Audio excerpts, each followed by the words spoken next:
Johnson from Loyalty360. Hope everyone's happy, safe, and well. I want to welcome you back to another edition of Loyalty Live. In this series, we speak with leading agencies, technology partners, and consultants in customer channel and brand loyalty about what they are seeing and hearing on the front lines of customer channel and brand loyalty. We also address the technology trends and best practices that impact a brand's ability to drive unique experiences, enhance engagement, but most importantly, impact customer loyalty. And today, we have the pleasure of speaking with Roger Williams. He's the head of the Loyalty Center of Excellence at Cheetah Digital by Marigold. Cheetah Digital is a leader in the relationship marketing solutions, enabling global enterprise brands to acquire, understand, engage, and most importantly, retain customers across the entire life cycle. It's a lot there, Roger. How are you today? I'm doing well. How are you, Mark? Doing well, thank you. Thank you for taking the time to speak with us today. For those who may not know you, would love to get a little bit about your background. You have a very extensive background in customer experience, customer loyalty.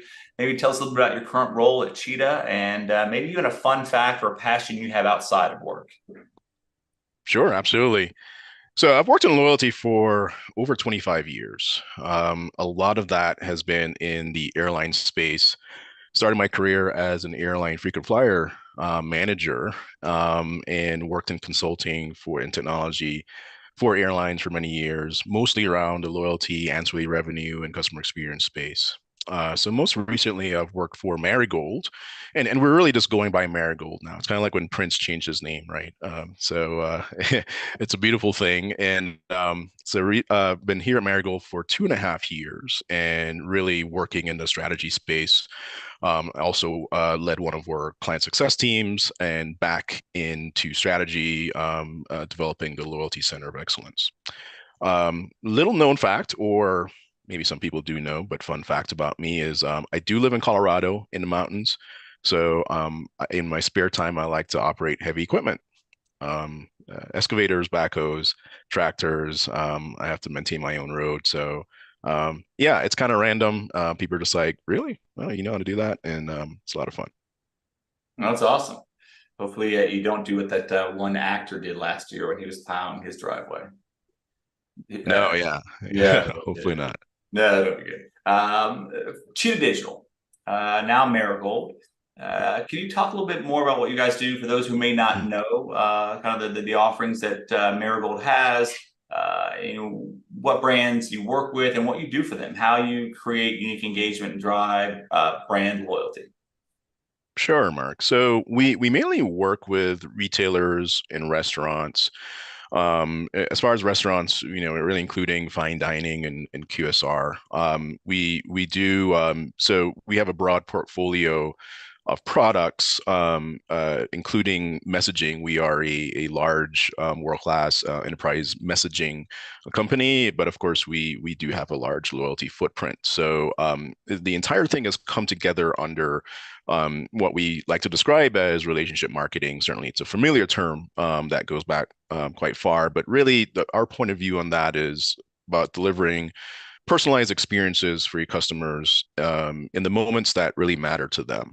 And our one superpower is that we can deliver personalization at scale, because we're not just a loyalty engine that can measure several different signals and analyze that, but we can also deliver that in the form of our very powerful messaging capabilities at a very, very large scale. So we do that for a number of clients, from mission critical operations, such as with American Airlines.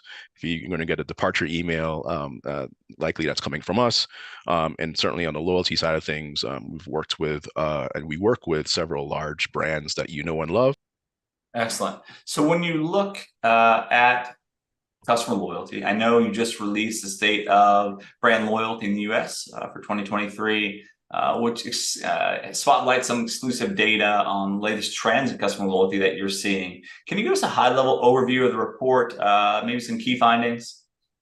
Yeah, absolutely. So really interesting report. A lot of work went into that. And, some of the things even surprised me, Mark. So the loyalty program usage has increased this year by over half. 52% of consumers engaging in loyalty programs.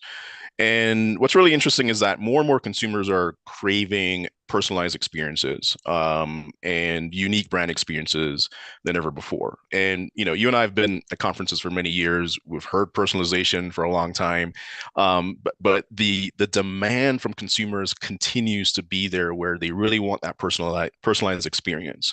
We measure that at about 4%. More this year, consumers are craving those experiences.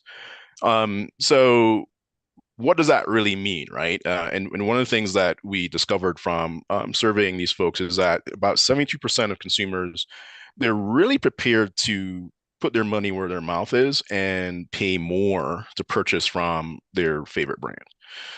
So all these things together is they're demanding, a lot more from that brand in terms of make sure that you're giving me a relevant and a personalized experience, and I will reward you as a consumer by spending more per transaction and more overall. Now, the big story that and the one that kind of surprised me is that switching costs, that old KPI that as loyalty managers we use to measure, are going down. All right. And with all this demand of personalized experiences, 70% of consumers don't feel particularly loyal to the brands that they purchase from because they're not delivering on those experiences. And a third of them are actually taking their business elsewhere. So a third of those consumers are just walking right out the door because brands are not delivering what they need to deliver on. And the report goes even further by saying, 25% of those folks really they stated to us, they told us that the lack of a loyalty program was the main reason for them defecting to a competitor. Interesting. Okay. Price can be a key driver when it comes to brand loyalty. Brands are focused on emotional loyalty, getting a deeper connection with their customers, obviously a big topic. But when customers state they're willing to pay a little more with brands that they frequently purchase from, why is this the case, and how should brands be leveraging that to enhance the behavior to drive deeper customer loyalty? What are you seeing there? So one of the things that we tend to forget is that loyalty programs actually work. And as loyalty managers, sometimes we're close to it, and we don't necessarily experience our own programs. But I actually join all of our clients' programs, and I like to remind myself just how powerful that psychological impact is, and what it is really. It's an intricate habitual pattern builder. And it's really just step by step, right? So if you do this, you're going to get this, and you start to get into that habitual pattern. And loyalty programs are really, really good at creating that, even if you don't execute them as best as you need to. Just naturally they do that. So that will just organically start to drive that price, where folks are going to want to complete those hurdles in order to get what they want to do. And then suddenly price becomes less of a factor. It becomes less of a barrier to them because they're trying to achieve the hurdle or the achievement that's built into the loyalty program. Okay.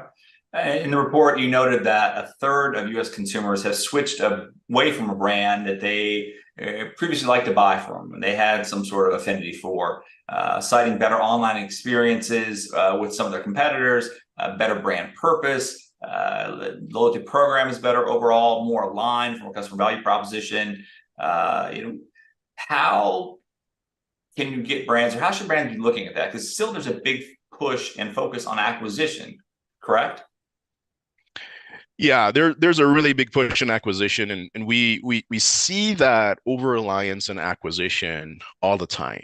And we're going to chat a little bit about kind of our approach with our customers, which is very strategic, and we really try to partner with the customers, and we're right there in the trenches with them, almost as a backup loyalty manager. And one of the big errors, missteps that I see in programs, and actually it's not coming from the loyalty managers, is that hyper focus on acquisition. And it tends to come from other areas of the company, such as finance, are the areas that are putting pressure on the loyalty program, where they might read an article in QSR magazine or something like this, right? Where there's a large brand that's saying, "Hey, well, this amount of revenue comes from our program, and we have this X many members, and we're signing up all these members every month." So you tend to get that pressure from certain departments that may not kind of understand the intricacies of the loyalty program. And really, what you should be focusing on is that activation.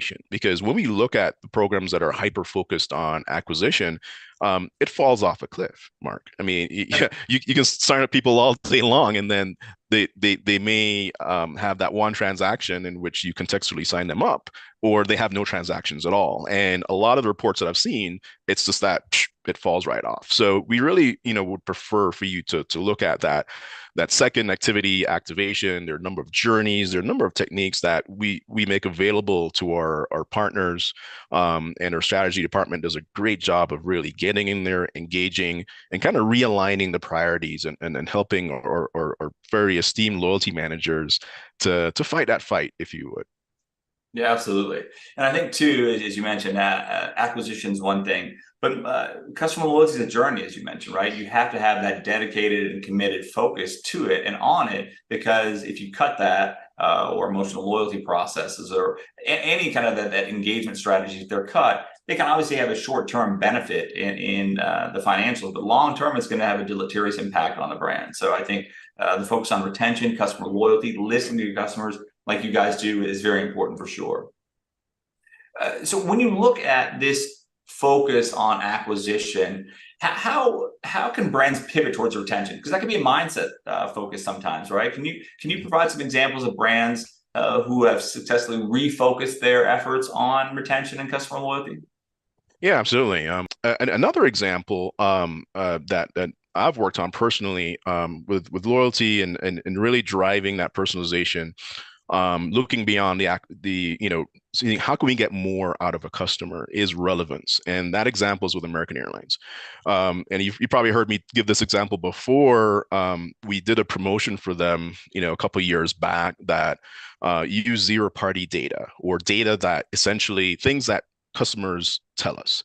And this was, soon after COVID, and American and a lot of airlines were struggling a little bit in terms of business travel and the type of travel that people be on, and those things were conflated. And the reason behind travel, why are people going certain places? And as you may remember, for as long as ever, airline marketing has been guilty of sending you somewhat irrelevant destination recommendations in your email. So, yeah, hey, Mark, you should go to these places, and you're not interested in a single one of them. So what we did was actually we asked customers, members of the Advantage program, in a visual way. We showed them two pictures, right? And it was the view you want to wake up to in the morning and what you pack in your bag. And based on that, we created an algorithm that generated 5 different personalized recommendations based on American's route map. And it was one of the most successful promotions ever, because we simply asked customers what they wanted. And we were able to, at scale, distill that into actual offers and communications that got into your inbox. So if you said that you want to wake up to a beach destination, and you looked at a picture of the beach, then you'd get 5 different recommendations in a very clever format that were Miami Beach, or LA, whatever it might be, right? Yep. And it resonated really, really well. And the bottom line was an additional $20 per booking for American Airlines. So these things are tried and proven techniques, and there's a lot more things that you could be doing to make the experience more relevant than simply going out there and trying to acquire more customers. Absolutely. Great to hear the zero-party data, because I think, especially with privacy concerns, 10 states have them, a growing number of states are looking at it. It's a great way to address that, right? Getting that explicit permission, and it creates a communication bond with the customer too, which you guys do such an effective job at developing and leveraging. And it's great to hear what you do with American Airlines for sure. So when you look at the research, it's clear that consumers still appreciate a rewards program that can deliver some discounts, especially in some of the economic uncertain times that we may be having. But it's clear also that there are other components that can drive true loyalty as well. What did you see in developing the report? Yeah, so one of the things that really reinforced the notion that, and the reason why we invest in so many other loyalty levers besides just transactional, and we try to listen to the customers and help our marketers to distill that at scale. In the report, we found that 13% versus 8% of consumers wanted personalized recommendations over discounts, right? So, 13% wanted personalized recommendations, and then 8% wanted discounts. And we're continuing to see that gap grow, right? The gap between members that just simply want a rebate program or a retained coupon program, something that's going to be a little bit mind-numbing, quite frankly. There's programs out there that would send you a coupon on a schedule, and then you're never ready for that, and the coupon expires in 30 days. These things create a lot of consternation, and they've been building up for a long time. Where we've seen this proliferation of programs that kind of have this very rigid marketer centric, finance centric, liability management centric approach. And consumers are rebelling against that, and the reports really showing something that we had a feeling for a very long time. Okay. Personalization is another key aspect of successful loyalty programs, big focus for brands, being able to do it at scale, making sure they have the right technology. Your latest report included some breakdowns by demographics. How can brands across various verticals effectively leverage data and disparate customer insights to create personalized experiences through the different demographics? What are you seeing there? Yeah, what we really see for the various demographics, and there's nuances between each of these demographics, but we are seeing commonalities where some of the younger generations and the older generations are having very similar priorities and needs. So there are a few immutable truths that I'd like you to kind of just retain and hang on to, and it's really kind of three things, right? Relevance, timing, and the channel. Yeah. And these really transcend those demographics. Okay. When you look at customer expectations, definitely changing. They changed going in through COVID. Is a question we like to ask brands as well. What are they seeing? And loyalty programs and strategies they had to adapt, right, rather quickly. And we saw that in research we did last year that brands want to, a significant number of brands want to either redo or add incrementality or redesign their program. So when you look at the customer expectations as they are changing, how do you envision the future of loyalty programs in various industries evolving, considering the new technology, considering the changing in customer behaviors? Yeah, that's a great question. So one of the ways we see this evolution, Mark, and we've seen it for some time, it's just that the technology wasn't necessarily there to support the desire by or brand and loyalty marketers. And one of the things that we see is that especially restaurant programs, they're taking a deeper look at revenue integrity, right? So really evaluating where the member is in their life cycle Yeah. and determining, if discounting is warranted. Because as you may know, depending on where you are in the life cycle, you may or may not be open to a discount, just as we just talked about, where folks are looking for personalization. Well, that varies all the time, and there's different personas. So, for instance, if you're a commuter and you're going to your favorite QSR in the mornings, you're one persona, but then you're going to take your family to the same restaurant or QSR on the weekends, then you're in a completely different persona. And that's momentary. That can be within the same week or within several weeks. You could evolve in a very simple way where you're buying less or you're staying the same or you're buying more. So Yep. based on those things, we're able to then scientifically inform our marketers and saying, well, at this particular moment in time in this life cycle of this customer for this segment of one, you don't need to give them a discount. And Right. what we've seen happening before, and still now today, right? If and there's systems out there that struggle to support this, and we're able to do it. Is you really want to be able to then look. Sorry, you have 10 million members. Are you sending all those 10 million members 20% discount offer? Is that really necessary? Probably not, because they're all in different stages of their life cycle. So we're really getting a lot of demand from that. And we're also trying to help our partners to synthesize soft benefits. Soft benefits is going to really make a comeback. A lot of these programs have kind of fashioned themselves on the airline frequent flyer model, and I kind of chuckle when I see it because I was part of that for most of my career. And one of the things that we had to work with organically in the airline space was soft benefits, right? Get you through security faster, get you a seat upgrade. There's all these, get you in the lounge, all these different things, right? Waiving things. But in an environment like restaurants and retail, sometimes you don't necessarily have those. Like you're not going to have like a VIP line at the register. But there's other clever ways that we can come up with a number of soft benefits, and we're helping our partners to do that now. Okay. What's one piece of advice you would give to a brand that's looking to adapt or innovate their loyalty program? As I mentioned, big interest in that. Are there any quick wins that a brand could implement or consider in its current program to help, keep customers coming back? There's always a quick win, right? And well, we really try to avoid those where, and it's funny because we get that question a lot, right? Where, hey, give us some quick wins, and then if you end up looking at all of your meeting notes for the last, several years in a relationship, then every meeting is saying, like, hey, what are the quick wins? So when does a quick win really stop? And what I would advise our loyalty marketers out there is that surprise and delight, it's great, but it really won't be successful long term. So one of the things that I like to focus on is a mantra I learned from a great loyalty marketer. His name is Mike Capizzi.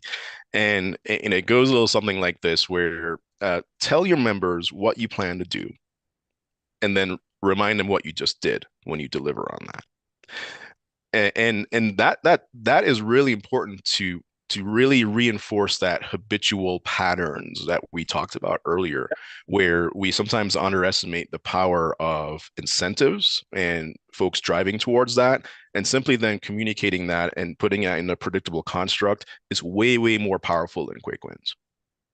That makes sense. Absolutely. So when you look at 2023, do you have any closing advice or thoughts for brands, and maybe even what's next for Cheetah Digital or sorry, Marigold? What are you focused on to help brands for the remainder of 23? Yeah, absolutely. So really this year we're looking at a strategy first year.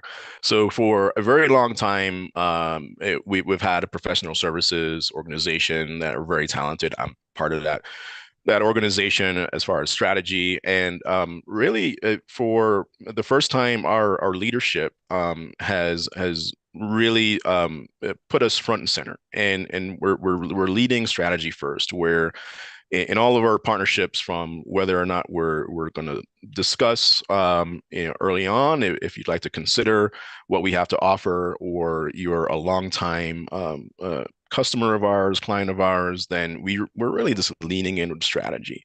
And that's one thing that I would share with our marketers out there, whether you're with us or one of the other many loyalty providers out there, is really to look at the strategy first, and try and figure out what is it that you're solving for. Those objectives and putting in those key results and those goals are really, really important. The other thing is that we're doing at Marigold is we're doubling down on a seamless end-to-end experience for our marketers, right? For our marketers that are happy, our end users, their customers are going to be happy as well. So that starts with that strategy, and it's making sure that you're interfacing with client success folks and technical resources and support resources that all know and understand your business. So another thing that we've done is actually we've invested in certifications for all of our client-facing staff. Certifications similar to what I have and the other strategists have, where almost anyone has strategy chops in our organization, even if they sit in the technical role or support role, so they understand where your business is going. And our leadership thought it was very important for us to do that. So we're at the end of the day, we're really dedicated to loyalty for our clients. That's awesome. Well, Roger, it's always a pleasure speaking with you. You're a fountain of wisdom with regard to customer loyalty, customer experience, and it's great to hear some of the insights from the paper. I actually perused it. I need to read it in more depth, but thank you for what you did in the report, and thank you for all you do for the industry, because customer loyalty is more important than ever before, and Marigold continues to kind of set the pace on the technology and strategy side, so it's great to see.